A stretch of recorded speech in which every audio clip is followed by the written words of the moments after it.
Right, cool. Yeah, so today we'll have a natter about where we think perhaps our experiences with mental health crisis have maybe originated from.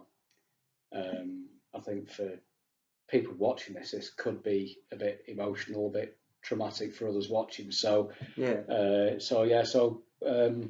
spoiler alert or warning, or whatever you want to yeah. say. Trigger warning. Yeah, trigger warning. That's the one. So we are going to be discussing stuff things that might have been traumatic for us, which might resonate with you guys watching. So just be aware of that. Uh, so what sort of things do you think, as far as we understand, can lead to a mental health crisis? Um, well, there's a couple of things from my point of view which I really feel can add to a mental health crisis, and I guess the first most obvious one is drug use or drug abuse. Okay. Um, I know from my experience, I took a lot of different kinds of drugs at a time when I was emotionally unstable anyway. So, the effects of those drugs changed the way my mind worked and in a very extreme way, and you know left me kind of left me in a worse state than I was before I started taking them. So, Mm. um, all sorts of different drugs, like cannabis, ecstasy, cocaine, ketamine. I took quite a lot of them, and a few psychedelics as well. Okay. Um, And what sort of age were you when you started trying that? when I started, I was about 16. Right, so So fairly young, and your brain's still developing. yeah, yeah, yeah. And before, and this is going to be a difficult question because it's not one that I can answer myself. Before doing that, were you aware of struggling to cope with things in life? Did you take them in by way of almost self-medicating to escape from things that you were thinking which you weren't comfortable with?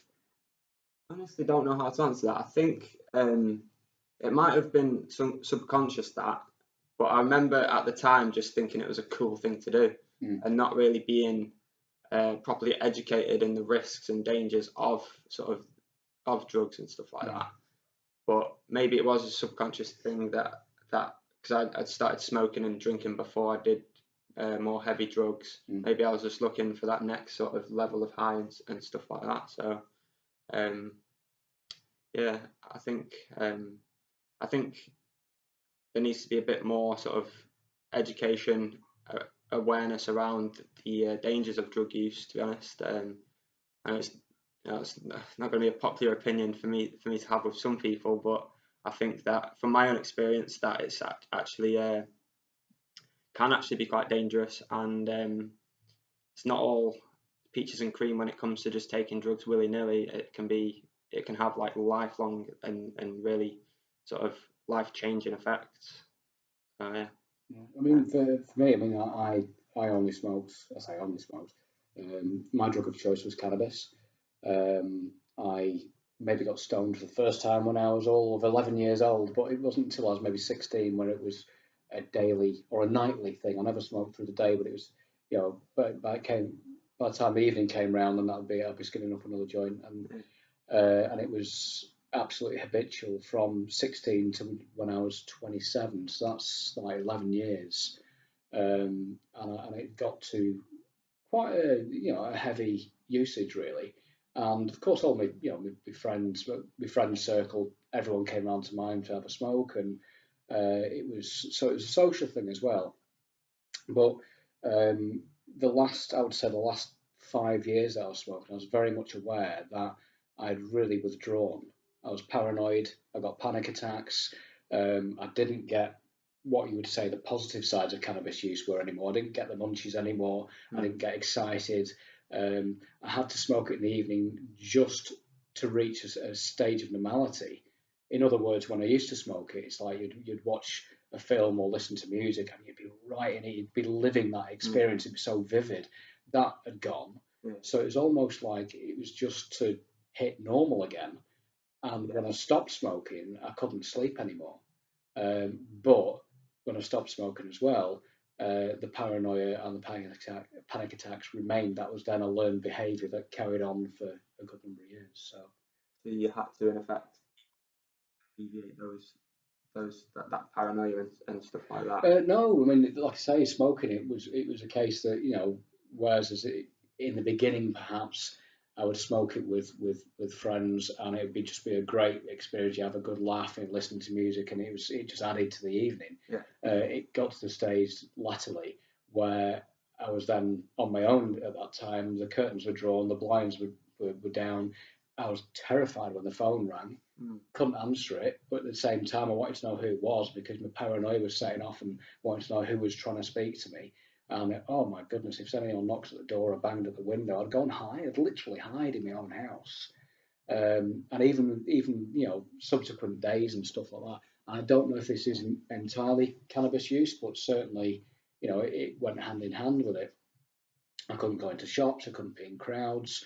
I was uncomfortable around large amounts of people, and I ended up being agoraphobic and not able to leave home. So I do attribute that to cannabis use. So yeah, and like I say, I definitely attribute a lot of my mental distress to drug use.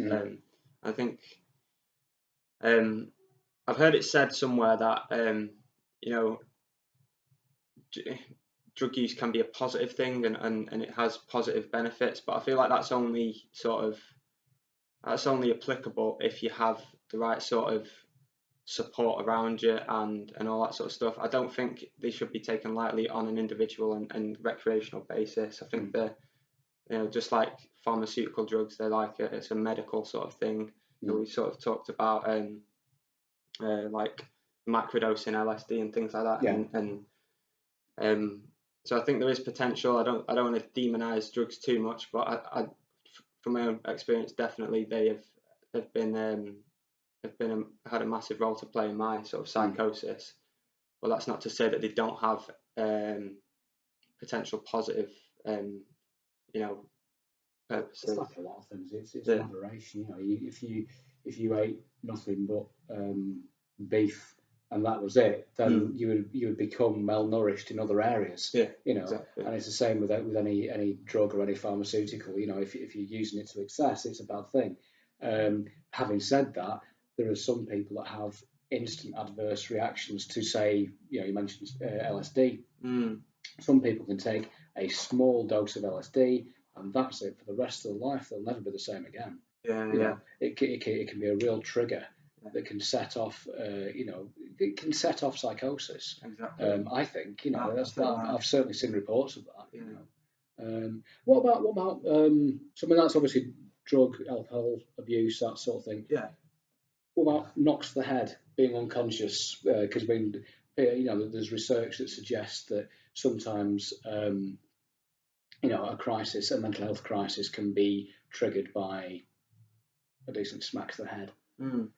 Oh, that's kind of new to me, to be honest. Right. Just from my own experience, I don't actually know if I've been knocked unconscious. I know I've had a few knocks to the head, skateboarding and stuff like that. But how about you? Yeah, I definitely tick that box. I think. One I forgot because we sort of almost had a preliminary chat about this before. When I would have been about 5 or 6 years old, me and one of my mates borrowed our mum's chiffon scarves, and cut out a triangular S to wear on our blue jumpers, and believed that we were Superman, and that's what kids do. I think that's normal. And of course, as Superman, I could run super fast. So we're running down where he used to live, and he's running behind me. And I was a faster sprinter than him anyway. And I sort of turned around to see how far in front I was. And I turned around and just went smack straight into a lamppost. So I'd run full pelt into a lamppost and stopped my body with my noodle. So that was me sparked out then. Another one was maybe when I was about 11 or 12. I'd had an argument with an older lad in a local park, and I'd sort of gone my separate way and I was on the swings. Next thing I knew, I was sort of coming round, and what he'd apparently done is got a large log and battered me over the back of the head with it. And I was in hospital then for the next couple of days with concussion. And I've had a couple of motorbike accidents as well. One in particular where I landed like a lawn dart on top of my head. So yeah, I've definitely, I have, yeah. It's you know, I used to be 6 foot tall as well before it sort of compressed me. I'm now 5'4". But yeah, so whether that's had an effect on my mental well-being or not, I have no idea. But I guess it might not have helped. Yeah. So what other things? Obviously, you've not had many head traumas. No, Not as many as me. Maybe not trying as hard, but I'm not trying as hard. no. What other things can potentially? Well, there's a genetic, the genetic view, the hereditary sort of like that you heredit. Anyone in your family?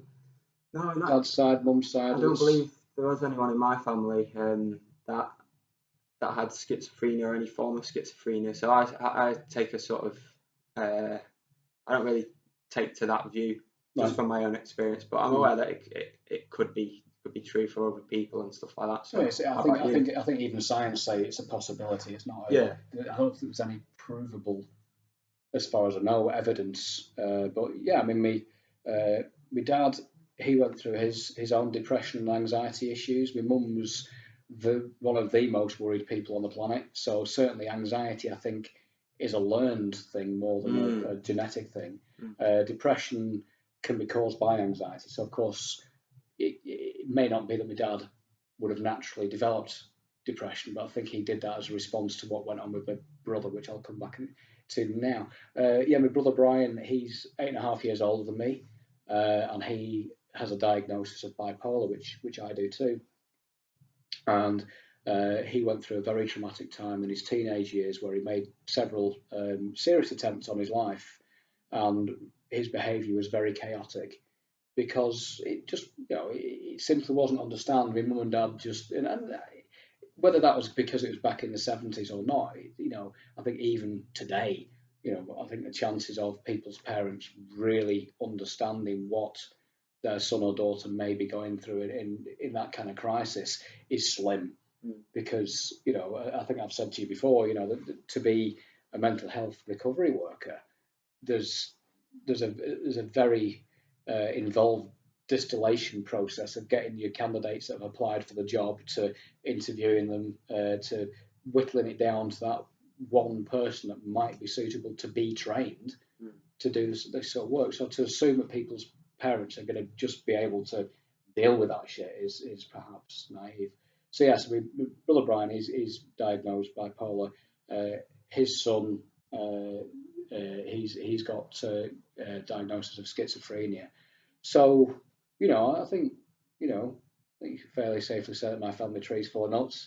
So it's there may be a link. There may be a genetic reason why I'm more disposed to it, or maybe it is just more learned. Maybe it's because when I was growing up, I was almost put in a position to look after my brother, even though I was older than him. He confided in me and also confided a lot of his darker stuff. So, I would find myself from 11, 12-year-old almost talking him, at times trying to talk him out of suicide, which has got to have an effect on how you process the world and how you see it. And of course, it was completely secret and taboo to talk with him about it. So I was on my own, so yeah. Your own devices with that sort of quite a heavy responsibility. Talk about someone else's life, and I think I've always, which I'll come back to when I think the next thing on our little prompt list is about childhood abuse. I've always kind of been forced to grow up faster than perhaps nature would have let me grow up. So at 11, I was fairly mature and grounded. And obviously that's one hell of a responsibility to give to someone who's only just got into secondary school. So yes, that does lead us on to the last one, which we're going to go with, which is perhaps the toughest one to kind of relive or certainly to share, which is abuse. I think abuse and just in general more sort of adverse childhood experiences, which obviously abuse is one of those things, but there are a number of different things such as moving house a lot, over a certain amount of times can be considered traumatic. just general tensions within the family dynamic, and then obviously like abuse and stuff like that. In my personal experience, my dad was a drug addict, and he was a very abusive man towards my family, mainly my mum, and obviously me too. So I won't talk too much how he was abusing my mum, because that's not my place to say. But there was an experience in which he dragged me out of bed when I was about, I think I was about 7 or 8 at the time, and he told me to do 1,000 push-ups, or my whole family was going to die. So, I mean, that's a massive It's just, responsibility to suddenly put on an 8-year-old. I mean, yeah, but I mean now I can sort of see that it wasn't a serious threat. It was just something that he said clumsily in a drunken and drug fueled sort of rage almost. At the time, it was real. But at the time, when you just woke up and you're 7 or 8, and your world is the house that you live in and the street that you live on, and in that house that you live in, there's arguments, and there's like you can have loud bangs and things downstairs, and then all of a sudden you're dragged into that environment and then told that you need to do 1,000 push-ups, or everything's going to die. Like it impacts your worldview. Like it made me very scared and anxious, and maybe that created a fearful and an anxious worldview within me from that young age, which then led me to sort of take those drugs later on, and sort of self-medicate the way I was feeling and try and escape from that anxiety and that fearful view. But I think, and maybe you could jog my memory a little bit, because we have talked about this before, in how another aspect of why it might contribute to my mental illness, which is schizo-affective disorder, because of the wanting to sort of protect my mum, and then almost inflate that to a sort of really grandiose sense of really sort of wanting to protect everyone. Sort of talks about sometimes when you've been having sort of grandiose thoughts, that one of your big things was almost like you'd come up with the answer to solve the world's problems. I was, which God, is Jesus, Buddha, massive. Yeah. And I suggest that maybe as an 8-year-old, when you're told that what you have to do to solve the problem of your mum and your brothers and sisters of not being killed, that's your world, isn't it? That's everything you know. That's everything. That's your universe. So possibly when your mind buckled under the strain of things later on, maybe that's one of the reasons why you then went on to there was a beep then, went on to sort of create this idea that you could actually fix the world. Yeah, it's possible. Yeah, I don't know. It definitely makes sense, and it's a sort of alternate view to it, isn't it? Like because I don't know about you, but I'm constantly looking for answers as to why it's happened, and obviously that's what this video is about. So of course we're looking for reasons as to why. It's exploring these things. It's not saying we've got the answers. So we're still searching for it. So. Exactly. Yeah. I mean, my traumatic experiences. My dad, very, very authoritarian. He was a prison officer. He didn't manage stress very well, and that would manifest itself in being in terrible, terrible tempers when he got home from work. He worked really, really hard because he believed that he had to provide everything for us, which was, of course, a good thing. But how that then made us feel, we would rather have done without a 3-bedroom house and toys and whatever else, just to have a caring, compassionate, loving dad. But that wasn't how it worked out. So kind of had a double whammy whereby, as a kid, I might play up a little bit in front of mum. Mum was a very nervous person, as I mentioned, so she couldn't handle looking after kids. So she would save this up and sometimes dramatise it. So when Dad came home from work, tired and stressed out, the first thing that he had to do was listen to Mum, who'd been putting up with us for the whole day, offload the whole baggage of what Kevin, the little bastard, had been up to. So then Dad had to punish me for it.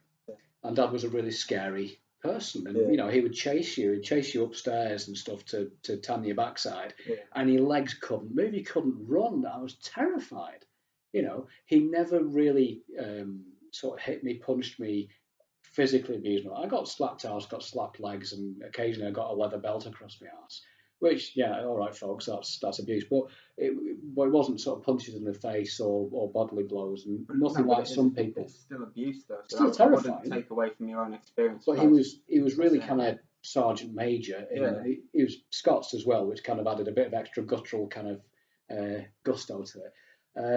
I never looked forward to him coming home.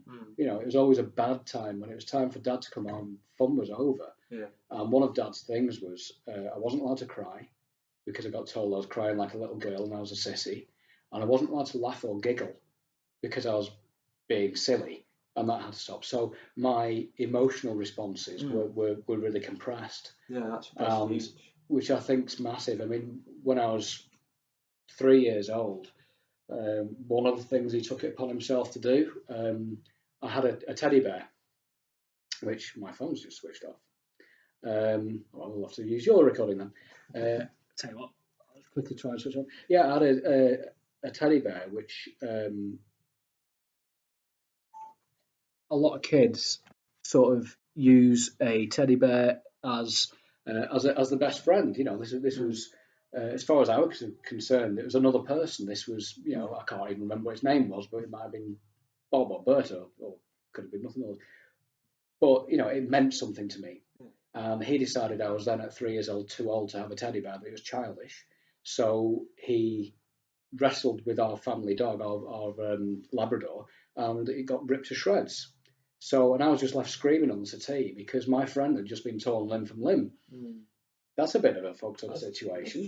Yeah. You're only 3, and I'm just witnessing someone being shredded, you know, by the family pet, who I also loved, and it was like, that was fucked up. And there was other things as well. I mean, I'll skip forward from that just to make it clear. You know, my dad. It's data storage from now. My dad. Later on in life, he had his own breakdown, and I ended up comforting him, and we ended up being best mates. So I'm not trying to demonise him completely. You know, my dad's passed on now, and if there was some way of bringing him back and spending just another couple of minutes with him, I would really love to do that. You know, but certainly as a child, he was you know, I was very fearful of him. And then, like I say, I mentioned my brother having bipolar and relying upon me to deal with a lot of his traumas. So that was another avenue of trauma, and I had to watch him self-harm, had to physically fight with him when I was 15 to get a big bag of tablets off him that he was going to go and kill himself with, entrusted those tablets to a friend, a mutual friend, who was older than me, because I was only 15, who then promptly gave them back to him. And then, of course, he tried to suicide on those, and we're going across fields looking for his body. And so there's that. And then, God, this is a terrible story. And then when I was 19, I found my first real proper loving relationship, and she self-harmed. And so I had a lot to... So there's been a whole kind of lot of trauma that I've kind of had to get through. Not only the trauma that you've had to get through, but before that, you sort of prepared, not prepared, but you sort of weren't allowed to show any emotion through it all because of the way that your dad was. So you've gone through all of that and sort of had your emotions really sort of like shut down. Battened down. I don't think I actually shed a tear between I was maybe 7-year-old. It might have been the last time I cried, up until I was probably 27, 28, which is when I had my breakdown. And then the tears just wouldn't stop for months, you know. So I think there was a lot that was pent up inside. And again, that suppression continued through my teens because my brother had already been through, had been going through his bipolar experience, which meant that I didn't want my family to go through it again with me. So to protect them, I kind of kept it all hidden until eventually it just had to spill out. You know? And I think that it's possible that this sort of compressing of emotion meant that when that was released, I got to feel really low, to feeling to the point of suicide, and feeling really high to the point of bouncing around the room, skipping about and telling people how wonderful everything is, and being that level of silly. So yeah, I mean, what about you? With obviously you mentioned that you were constantly moving house. There was a point when your mum and dad then sort of went their separate ways. Yeah, it was on my birthday as well. We got Cool. We would just we just got back from Laser Quest, and it was actually a really sort of difficult time for the family. I sort of didn't know at the time what was going on, but we got back from Laser Quest, and my dad was drunk. He was being abusive to a family member, and that was sort of the what's this expression? The straw that broke the camel's back. And we just spontaneously packed everything we had into some black bin bags, got it in my auntie's car, and that was it. We were off to Blackpool then, and from Warrington. And so that was like another move house and the sort of separation. I think it was my 11th birthday. Right. So again, had you just started secondary school? No. It was either my 10th or 11th birthday. I was when I moved to Blackpool. I went into year 6, so I was around that sort of age, just finishing primary school. So I sort of told my friends who were surrounding the car at the time, like they were all saying, "Where are you going? Where are you going?" I was like, "I think we're just going for a holiday. It's a surprise holiday for my birthday." And obviously never got to see any of those friends again. And so that I think that added to to a bit of the trauma as well.